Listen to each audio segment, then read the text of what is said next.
Seja muito bem-vindo a mais um episódio do podcast Ele Vem. Esse podcast que tem o objetivo de anunciar a vinda de Jesus até que ele venha. E hoje nós estamos num episódio, o episódio mais legal, eu diria, que Sim, nós somos os membros mais legais dessa família. sim. Eu Facilmente. e André Chinorme Pérez e eu que sou o Felipe Chinorme Pérez. Sim. Coincidentemente, temos o mesmo nome, o mesmo sobrenome. Mas, enfim, a gente vai trocar um papo hoje. A ideia, como a gente estava comentando, né? Acho que seria muito legal a gente conversar um pouco sobre a nossa relação como irmãos, né? Porque hoje a gente é muito amigo, Sim, né? A gente é muito parceiro, a gente conta tudo, a gente ora junto, a sim. gente é parceiro mesmo. Mas nem sempre foi assim, né? Essa é a grande Exato. verdade. Eu acho que Dark Times. acho que esse é o 6º ano que a gente, tipo, conversa. Que nós somos. Que a gente começou a ficar amigo na Isso, pandemia, né? na Assim, né? pandemia. Que a gente começou a conversar. Então, a pandemia foi tipo 3 anos atrás, cara. O final da pandemia. 4. 4 anos, exato. Mas que a gente começou a conversar foi tipo 2020. Isso. Tá em 26. E que a gente virou muito parceiro tem 3 anos. 3 aninhos, velho. A gente ficou muito parceiro enquanto tava no campo. A gente Exato. ficou parceiro, assim. Exato. Então, 24.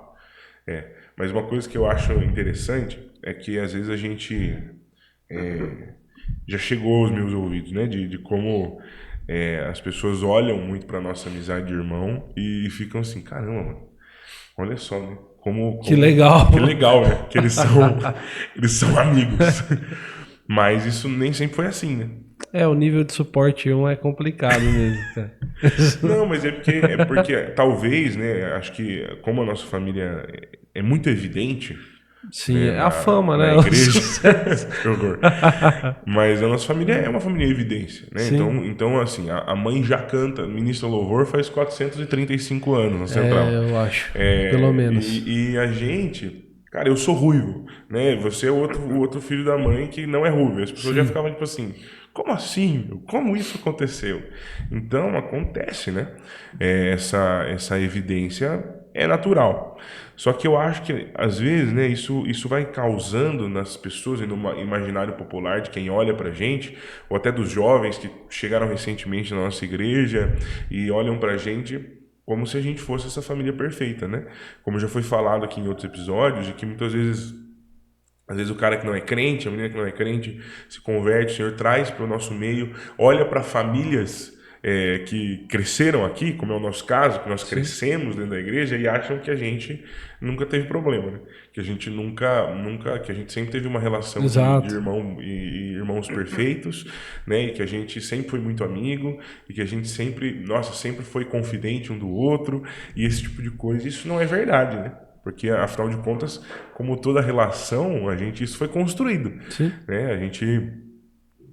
Coisas aconteceram, né, que quebraram o nosso orgulho, que quebraram o nosso ego, né, e fez com que a gente se voltasse para a nossa própria família, né, ao invés de ficar procurando família onde não tem. Né? E você concorda com essa... Eu falei bonito agora, Não, né? falou. Caramba. Eu vou anotar. Mas eu vou começar por mim, assim. Eu vejo que é muito interessante como a gente tem essa tendência, né? E no meu caso, eu vejo que foi muito dessa sensação de que, tipo assim, a minha família vai morrer. É meio irracional esse movimento, mas eu vejo que o meu cérebro adolescentinho, assim, ele foi para esse caminho. Eu acho que muito por conta do câncer da mãe também, eu era muito mais novo, Sim. eu acho que isso, né, Bugou não ali. bugou. Não. Bugou a cabecinha da criança, né? Então eu acho que ver esse negócio ficou muito tipo, não, isso é brevidade. E inverteu, né? Tipo assim, eu coloquei isso em todos. Então eu acho que isso me fez ficar emocionalmente distante da nossa casa. Sim. Por mais que eu sempre tenha sido esse cara mais espalhafatoso, de certa forma, né, mais expansivo, emocionalmente falando, eu sempre estive muito distante. O que me fez procurar, né, esse conforto da casa em amizades e não no pai, na mãe, em você, né, na família que Deus colocou, né? Isso, não só quando eu estava desviado, tá? Mas eu vejo que desde o começo, assim, né? É, e a incapacidade também de enxergar, tipo assim, que você também tem problemas, né? E que você também estava lidando com essas suas coisas, assim. E eu queria saber, né, como é que foi essa sua experiência, qual que é a sua análise dessa questão? Você acha que você teve algo parecido? Fala aí, mano. Vamos falar de tomar uma aguinha. Não, acho que o core do problema é a mesma coisa, porque tem.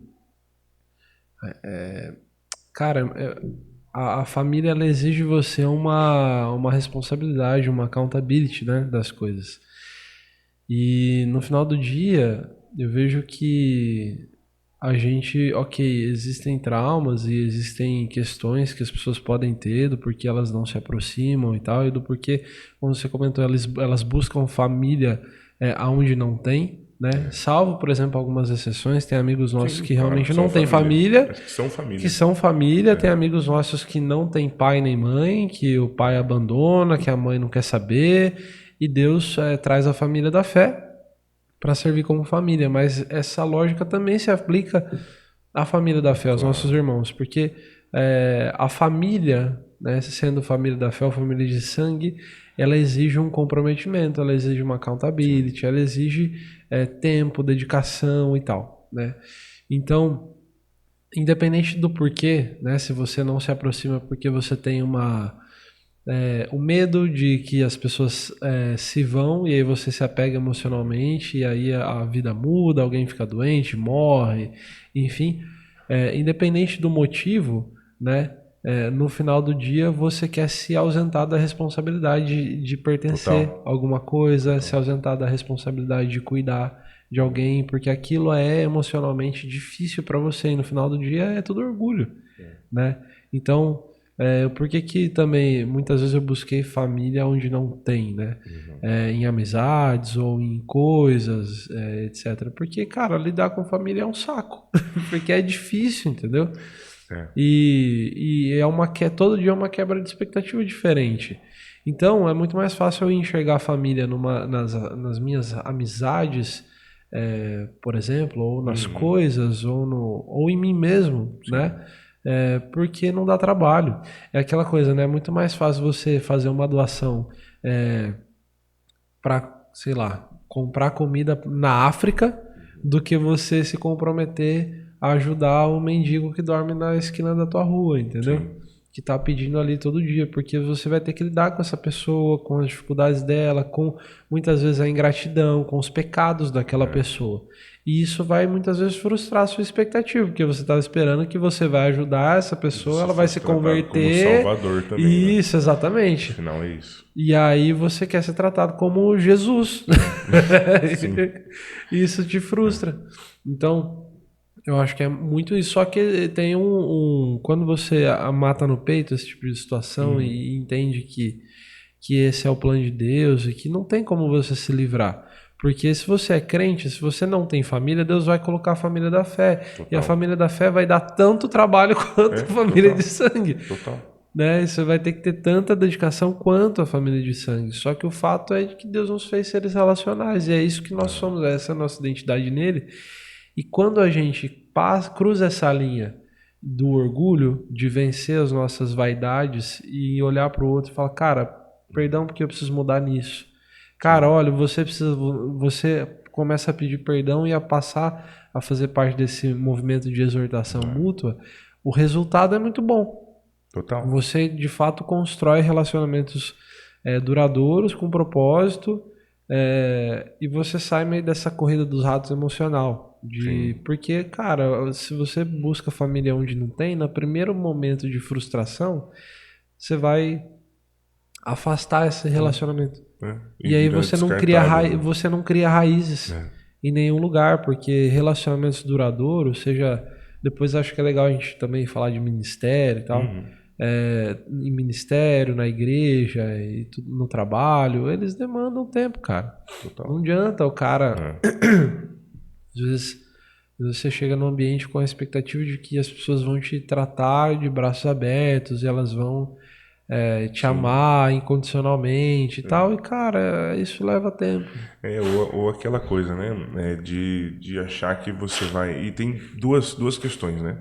Que eu vejo duas Aham. ramificações. Tem essa questão de você achar que as pessoas vão te receber de braço aberto toda vez, em todos os lugares, como se você fosse a última bolacha do pacote. Isso. Mas se você vai num lugar onde as pessoas te recebem de braço aberto, você tem uma outra expectativa que pode causar frustração, que é de você achar que você vai ter a mesma intimidade, que você vai estar no mesmo nível de amizade com as pessoas que estão ali há 1 ano, 2 anos, É, 3 anos, 10 anos, que essas pessoas não né? vão te frustrar em algum momento. Exatamente, exatamente. E aí a gente pode cair nesse risco, né? Nesse erro de, de, de se frustrar nisso, né? Porque daí você fica assim, não, mas eu não fui acolhido de verdade. É, Como assim? E tem isso em todas as igrejas, isso é, acontece, né? Aconteceu na nossa, acontece na nossa e vai é. acontecer. Mas às vezes fica, né, nesse negócio, tipo assim, não, como assim? Essas pessoas aqui como assim? Eu não tenho a mesma intimidade com tal pessoa que essa pessoa que eu gosto, que é meu amigo, que me recebeu, tem com a outra pessoa ali, né? E às vezes é aquele negócio, é porque vocês não tiveram tempo de Exato. construir essa amizade. Simples assim, né? Simples assim. E às vezes a gente fica nessa, né? E no final, a gente já teve várias conversas sobre isso, né? No final é orgulho, né? É o se achar a última bolacha do pacote, né? Exato. Tem. Pode falar. E Termina a aí. gente não, e a gente fica nessa, né? E sempre vem acompanhado, né? É o orgulho, é colocar uma expectativa salvadora nos relacionamentos, enfim, diversas coisas, né? Criar às vezes até isso vem acompanhado depois com um espírito de divisão, né? Total. Porque às vezes a pessoa vai para outra igreja e aí acha que tá todo mundo da igreja que ela saiu tá tipo assim magoada e não sei o quê cara, isso é muito triste, né? Tipo assim, dá dó. Dá Essa é a dó. grande verdade, né?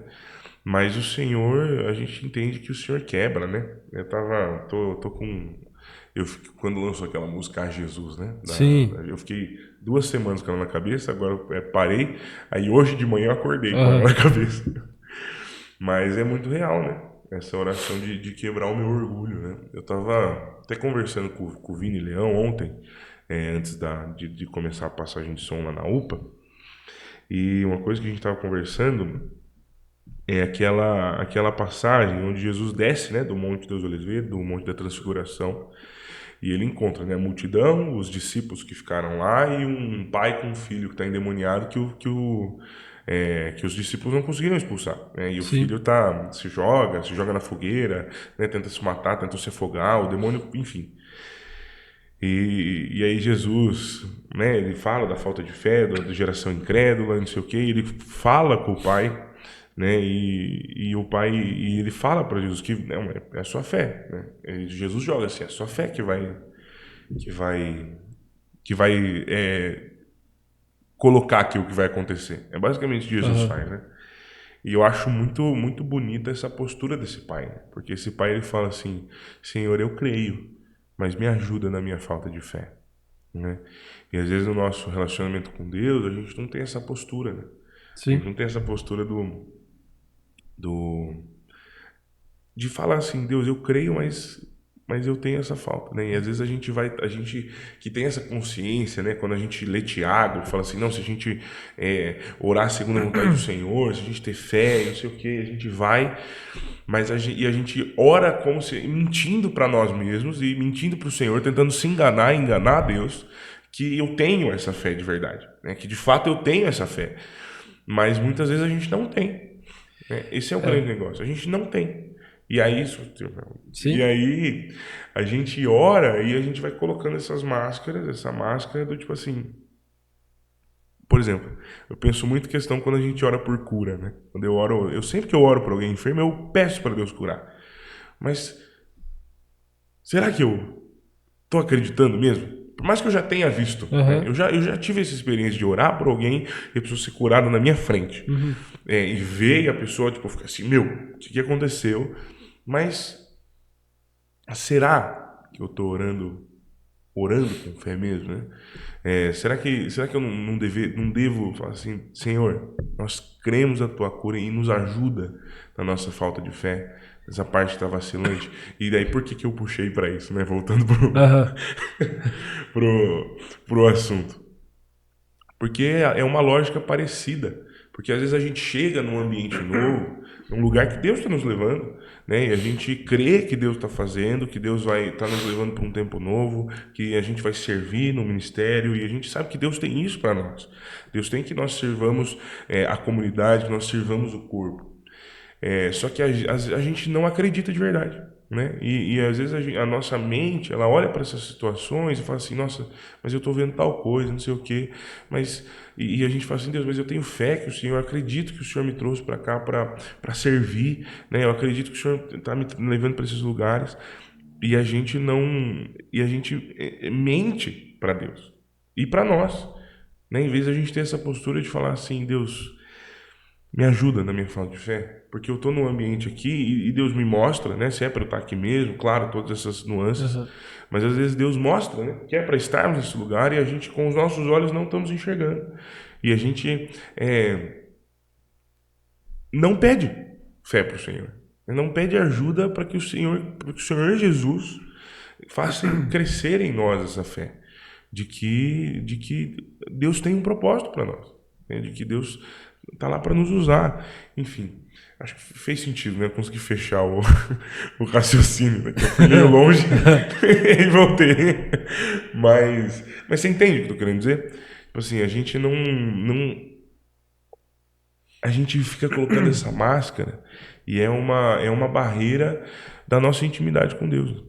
Tipo assim, às vezes a gente tem uma experiência, a gente já tem uma vivência, e aí a gente acha que essa vivência é o suficiente para fazer a nossa fé forte. Mas não é. Porque para ela se fortalecer, a gente precisa do agir de Cristo. A gente precisa que o Senhor que o Espírito Santo haja dentro de nós e fomente essa fé dentro de nós. E a gente precisa ter essa postura de Senhor, me ajuda. Enfim, fala aí, mano. Falei bastante. Não, eu vou... Sim, eu converso com algumas... Já conversei com algumas pessoas sobre isso. E muito do relacionamento com Deus, ele começa a mudar, e você começa a entrar num novo nível quando você... Uma nova dimensão. Uma nova dimensão, né? Acessar uma outra dimensão espiritual. Mas, quando você para de mentir nas suas orações. Total. Então, por exemplo, muitas vezes quando a gente vai orar, a gente fala com Deus, mas a gente tem um script, né? Grandíssimo, excelentíssimo, soberaníssimo. E aí a gente tem um script e muitas vezes a gente está orando, né? A gente segue muitas vezes a estrutura do Pai Nosso, onde a gente exalta a Deus, agradece, pede pão de cada dia, pede perdão, não sei o que tem. E isso é bênção, ok, isso faz sentido, é legal. Mas muitas vezes, por exemplo, enquanto o cabo lá está orando, a cabeça dele está cheia de pensamentos intrusivos. E ele não coloca isso diante do Senhor. Cheia, ele não tá ali. Então muitas vezes o cara... Vou expor pessoas, né? Mas muitas vezes o cara tá... Vou pegar o exemplo da cura, melhor. O cara tá orando por cura. E ele sabe que Deus pode curar ativamente a pessoa. Só que dentro da cabeça dele ele tá em dúvida. E ele não expõe isso pra Deus. Ele não abre essa área do coração. Deus tá vendo, cara. O Espírito Santo tá vendo. E ele quer que você conte. Então, quando você sobe o nível de intimidade com o Senhor, quando você está orando, e aí muitas vezes no meio da oração você peca porque você lembra daquilo que um irmãozinho fez para você, você fica com raiva enquanto você está orando por irmão, e aí você quer esconder, fala, não, Deus não... Deus não posso mostrar, né? Não posso mostrar isso para Deus. Deus não é digno. Aí você balança a cabeça assim... E nem pede perdão, né? E nem pede perdão, e continua orando, entendeu? Sim, total. E cara, Deus quer entrar nessa área do coração. Deus quer curar isso daí, né? Ele é ansioso para nos santificar. Ele tem prazer nisso, né? Então eu vejo que esse exemplo é um golaço nesse sentido, né? De como que a gente pode amadurecer na vida familiar e na vida ministerial, enfim, com a família da fé, nos relacionamentos, quando a gente para de mentir para Deus sobre algumas coisas. E como a gente não tem fé, que Ele pode mudar o nosso coração, de que Ele pode dar um novo sentido, um novo propósito para relacionamentos. Tem coisas que eu vejo muito na vida familiar, muito na vida de igreja, né? Que é a galera... cara, como a galera tem muita dificuldade de restaurar relacionamentos, né? Total. Por exemplo, eu perdoei, mas não é mais a mesma coisa. Quantas vezes eu já ouvi isso das pessoas e isso me traz uma raiva, cara, muito grande. Porque todas as vezes que a gente erra, eu falo isso toda hora, né? Todas as vezes que a gente erra, o perdão de Cristo não é esse perdão que nos foi, muitas vezes é ensinado. Que tá tudo bem, você perdoa, mas você não precisa conviver com a pessoa. Sim. Não, o perdão de Cristo é o seguinte: você errou, você se arrependeu, demonstrou fruto de arrependimento, Cristo te perdoa e Ele te chama de volta para a mesa. Para comunhão, exato. Para comunhão. O seu relacionamento com Ele está 100% restaurado. E por que as famílias são tão quebradas? Por que os relacionamentos na igreja são tão quebrados? Porque não perdoa de verdade, como Cristo nos perdoa, não chama de volta para a mesa, para a comunhão e tal. Tem uma parábola que eu ouvi do Denilson, pai da Raquel. Ele contou, eu não vou, o doutor Dedé. Eu não vou saber contar do mesmo jeito, com a mesma eloquência, e não vou saber contar, mas... Né? Exato, mas você vai pegar o sentido. Seguinte, tinha uma moça lá, a parábola se passa na Ásia, assim. E aí, tinha uma moça lá que, alguma coisa assim, o marido dela tava bravo, não sei porque voltou da guerra, alguma coisa assim, o cabo tava esquisito. Tava tratando ela mal, ele tava muito rude, não tava conseguindo se abrir, conversar, tava muito quietão. E isso entristeceu muito ela, até que ela subiu no topo da montanha e foi lá conversar com a velha bruxa sábia que estava lá no topo da montanha, que tinha sabedoria infinita lá e os remédios para tudo. E aí ela chega lá e conta a história para aquela velha, e aí a velha fala o seguinte: eu vou fazer uma poção, só que o seu marido vai ficar 10, vai ficar excelente. Só que para essa poção eu preciso de um pelo branco que fica no urso, sei lá o que, da montanha, que tem um pelo da lua, sei lá o que. Uma criatura lendária que tem um urso lendário que tem um pelo branco aqui no peito. E aí, a moça tava engajada, mano. Ela queria o marido, ela foi atrás, mano. E aí ela subiu lá, percorreu os caminhos super difíceis, chegou lá perto da toca do urso. Ela pensou: cara, eu sou uma mulher de 1,60 m, magrinha, e tem esse urso colossal, mitológico aqui, que eu preciso pegar o pelo dele para levar. O que eu vou fazer? Cara, essa mulher montou um acampamento lá e todos os dias ela ia cozinhar alguma comida muito gostosa ali perto da toca do urso. Sim. E aí, conforme os dias foram passando, ela ia deixando a comida cada vez mais perto dela.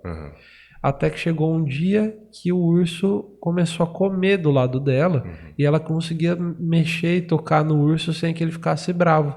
E ela amansou o urso, cara. De tantos dias e dias e dias que ela ficou, o urso ficou amansado e ela conseguiu cortar um tucho de pelo branco do peito do urso. E aí, depois que ela fez essa proeza, ela levou esse tucho lá pra velha sábia lá da montanha e falou: cara, agora você pode fazer a minha poção, eu vou resolver minha vida. A velha olhou pra ela e falou: então, agora você faz a mesma coisa com seu marido.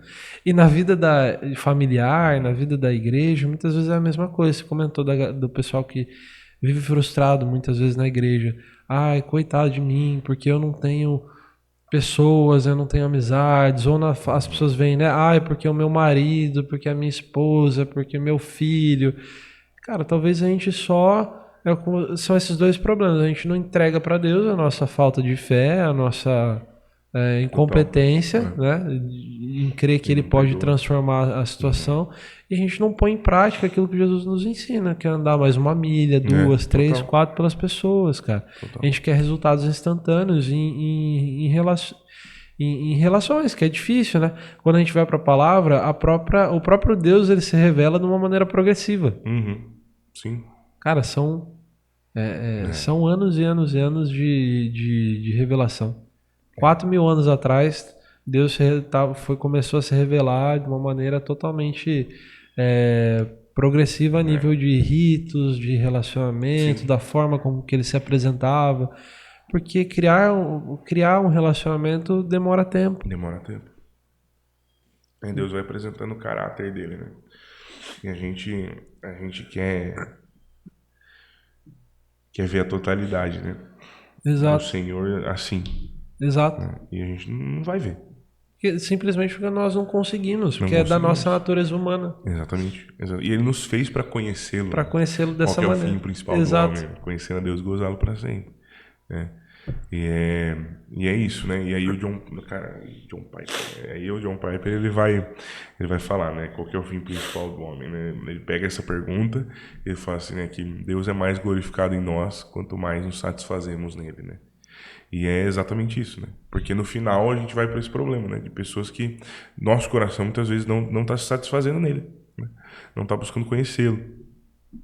Quando você estava falando do negócio de não mentir para Deus, eu lembrei, teve um sábado aí que eu estava com o Coutinho conversando com uma pessoa e, né? Deus, os encontros Deus faz, né? Essa pessoa começou a abrir o coração para a gente. Ela teve todo um background assim, bem doido assim. Mas ela começou a abrir o coração pra gente, começou a falar assim, olha, eu tenho essas dúvidas, às vezes eu acho que Deus é mau, que não sei o quê, mas eu acredito em Deus, eu tenho uma convicção interior de que ele é bom, na verdade, que ele tá aí. É o Espírito Santo. É o Espírito Santo, só que ela fala assim, mas eu tenho essa não creio, eu não consigo, creio. mas eu tenho essa convicção interna lá no fundo de que eu tô errada, né? E aí ela tava falando, e aí eu lembro que eu cheguei pra ela e falei assim, olha, mas você já falou isso pra Deus? Ela falou, não, imagina. Vou falar isso pra Deus? Vou falar pra Deus que eu tô duvidando? Eu falei, Porque já tá ouvindo? Eu falei, oxe, ele sabe? Ela falou assim, não, eu sei, mas não vou falar, né? Aí eu fiquei assim, não, vai. E eu virei pra ela, né, que eu falei assim, olha, faz o seguinte, você vai fazer uma coisa de maluco. Eu falei assim, você vai chegar no seu quarto, deve ter uma cadeira lá. Você vai colocar essa cadeira no centro, assim, do seu quarto. Eu falei assim, Deus, senta aqui que eu preciso conversar. E aí você vai sentar no chão, ou na sua cama, e você vai falar com Deus olhando para essa cadeira. Falando assim, Jesus, eu tenho esses problemas, eu acho que você é mal, na verdade, eu acho que na verdade você não tá nem aí pra gente, e que não sei o que, assim, e vai ser de maluco, e você vai se achar maluca mesmo, no começo. Mas Deus quer isso de nós, né? É exatamente o que você falou. Assim, a gente fica escondendo, né? A gente fica escondendo e a gente não coloca nossos questionamentos, né? Eu penso muito em Jó, né? Eu acho que é o Salmo 88, eu acho, se eu não me engano.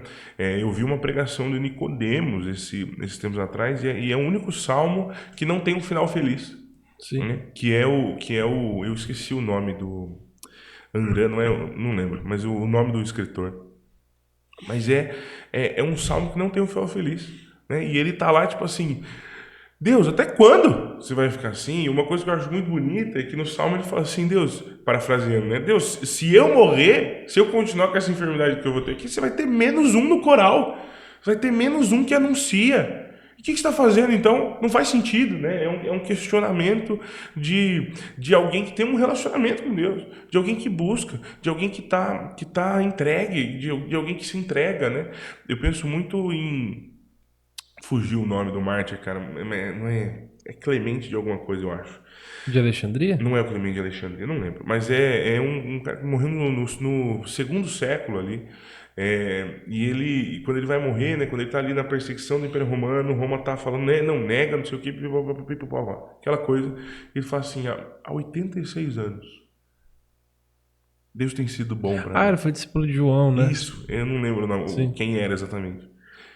Por que eu negaria? né? E é de alguém que com certeza teve muitos questionamentos, que olhou para a perseguição do império, que olhou que provavelmente viu João ser jogado Sim. no caldeirão Sim. e viu Deus poupá-lo, mas depois João foi exilado, viu Pedro ser crucificado de ponta cabeça, ouviu a notícia de Paulo sendo decapitado sozinho, sem ninguém, Sim. sabe? Paulo, que tanto se doou, que tanto se entregou para o Senhor, foi ali sozinho.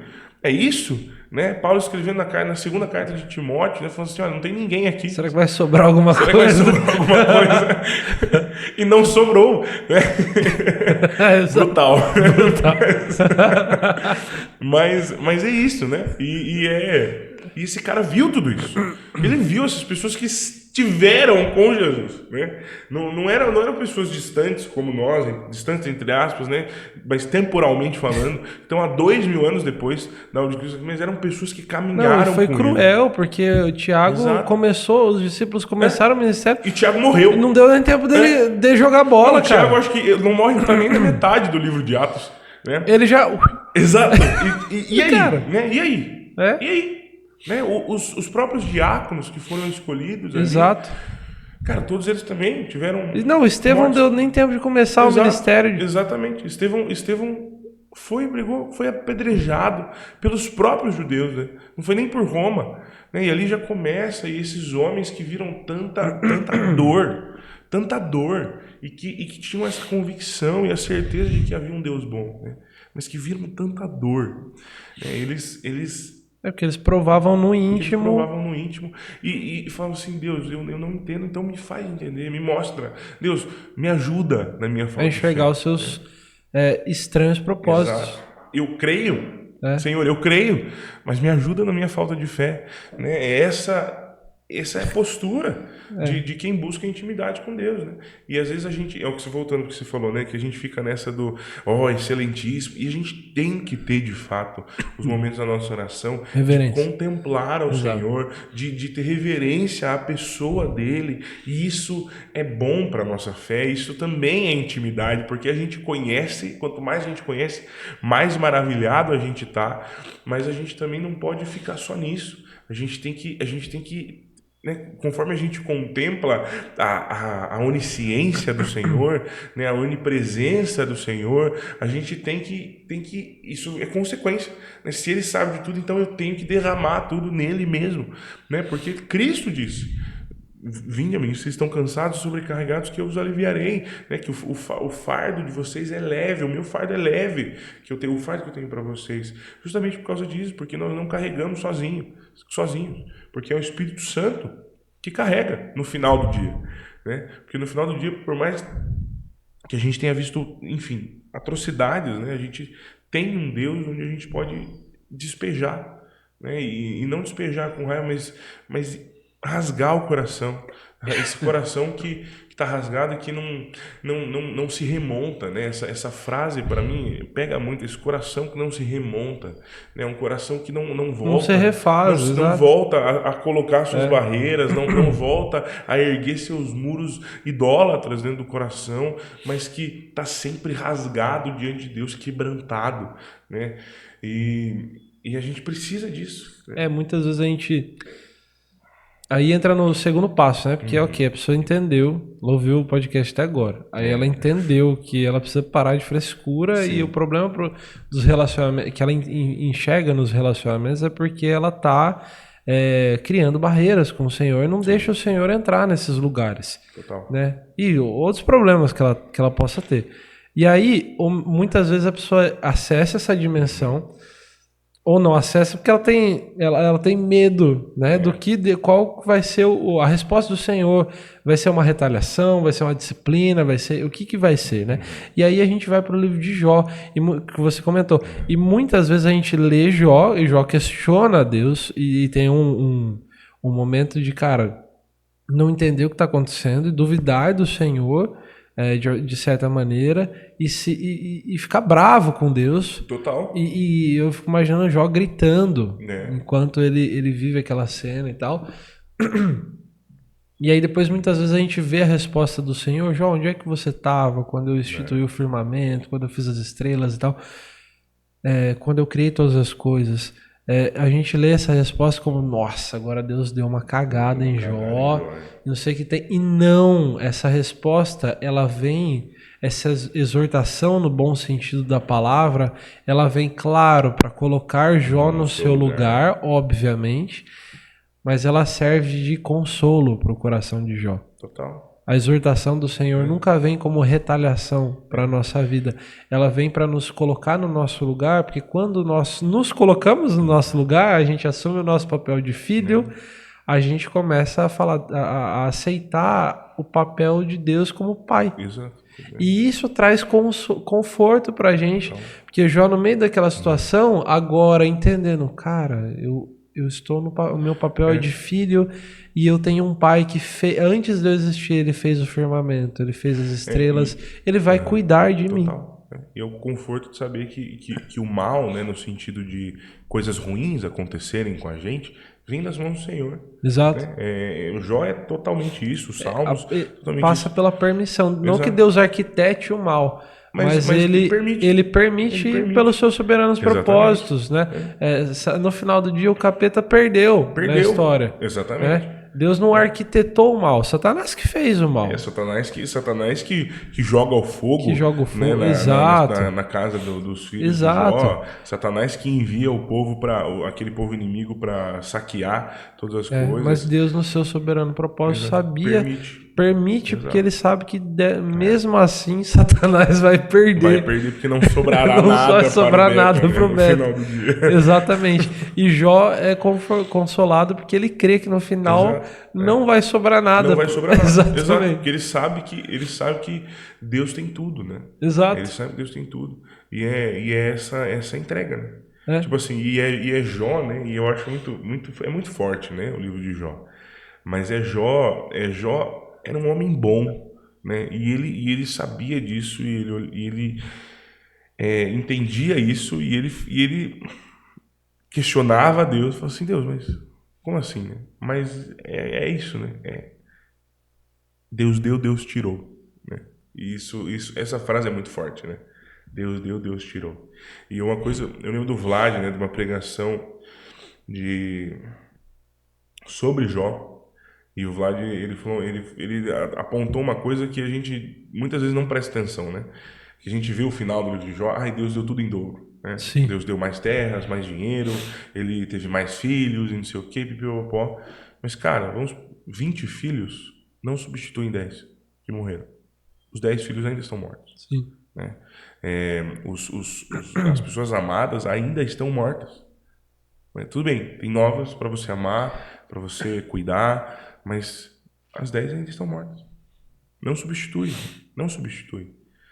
Mas Jó entende que Deus tem seus soberanos propósitos. E ele crê, e isso aponta para Cristo, né? Porque ele crê, Jó passa a tirar os olhos do material e vê na vida e vê em Deus um propósito espiritual. E ele passa a crer porque Deus promete a restituição. Sim. Mas ele passa a crer numa restituição espiritual. Total. Né? E isso é muito bonito, cara. Você vê a trajetória de Jó. Acho que é Jó 10, né? Que Jó vai falar assim: se tivesse alguém para mediar as minhas ofensas, né? Com o Senhor.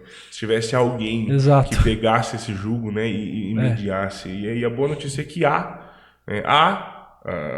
alguém. Cristo fez isso na cruz, né? Cristo se tornou pecado e a gente pode chegar com as nossas ofensas, com as nossas más obras e colocar diante do Senhor, que Ele vai limpá-las, Ele vai jogar no lago do esquecimento, né? E o Santo Espírito cria em nós boas obras, né? Porque há essa pessoa, né? Jó não sabia, e eu creio que pela fé talvez ele saberia que haveria, né, que Deus é Salvador. Eu acho que ele já tinha, que a gente vê no livro, ele já tinha consciência disso, que a salvação vem do Senhor, né? Mas como essa redenção se apresentaria, né? E Cristo se apresentou, né, a plenitude de todas as coisas, né? E uma coisa que eu acho lindo de pensar, e é uma das coisas que mais me assim, sabe, me deixa uau. quando eu penso no céu. É questão da dúvida, né? Que a gente vai chegar na glória, na Nova Jerusalém, com dúvidas. Essa é a grande verdade. Nós morreremos aqui com dúvidas e nós chegaremos lá com dúvidas. Mas vai ter um diferencial, porque a verdade estará diante dos nossos olhos. E ali não sobrará dúvida alguma. Exato. A verdade estará diante dos nossos olhos. E isso basta, né? Isso basta. Isso é muito forte, cara. É muito forte. É Cristo, né? É tudo sobre Ele, desde o princípio de tudo, né? Como já diria Kamikan. Por Ele foi criado e sustentado é o mundo. Mas isso é muito forte, né? É o alfa e o ômega, o princípio, meio e fim. É aquele que era o verbo, é aquele que veio no meio, no ápice da história, para redimir, e que está no fim, né? Onde nós olharemos para a verdade. Isso é muito poderoso. É Deus, né? É o Senhor. É o Senhor. Amém? Amém, mano. Amém. Acho que Amém. a gente já estourou o nosso tempo já, né? Você quer falar mais alguma coisa? Considerações finais?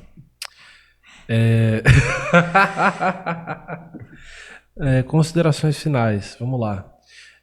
Olha só, eu acho que todo final de episódio Você que eu devia tiver, mostrar eu seu devia origami. mostrar o meu origami. É verdade, né? Eu acho que pode ser um quadro especial. Seguinte, o grau de suporte aqui, ele exige que ele exige que eu tenha algo para me concentrar, entendeu? É verdade. Então, para não ficar mudando o microfone de lugar e tal. E aí, porque em breve teremos, se Deus quiser, os podmics lá, Amém. né? Melhoraremos. E talvez até, quem sabe, um braço articulado pra gente deitar e puxar assim, Aí né? seria E tal. forte. Mas enquanto isso não acontece, mas eu acho que até mesmo quando houver essa estrutura, eu vou continuar Você vai precisando. precisar do... E aí eu fico com clipes aqui, a mãe deu essa estratégia, né? Que ela faz lá nas empresas. E aí eu acho que eu dividi ele em 3 partes aqui, ó. Inclusive, para você aí que tem problema de ficar mexendo ou tem aquele negócio da perna, faça isso. Exato. Né? Ó, agora virou o momento dicas. Mas faça isso, ajuda muito. Cara, e aí eu dividi em 3 partes. Um pedacinho menor, o outro menor também, e um que ficou um ponto de interrogação aqui. Então. Parabéns, André. Você é o nosso presente. Não, mas é isso.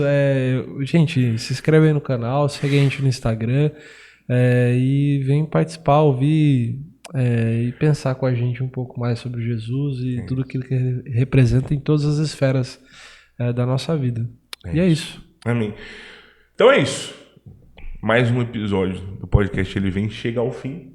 É uma bênção estar aqui, falar do nosso Senhor. Como o André já falou, compartilhe para seus amigos, manda aí para alguém que você acha que vai ser edificado por esse episódio, por alguém que tem, talvez, tido crises em relação aos assuntos que foram falados aqui, e que o Senhor te abençoe, e que a gente continue anunciando o Evangelho de Jesus até que Ele venha. Quase me esqueci da minha frase, tá bom?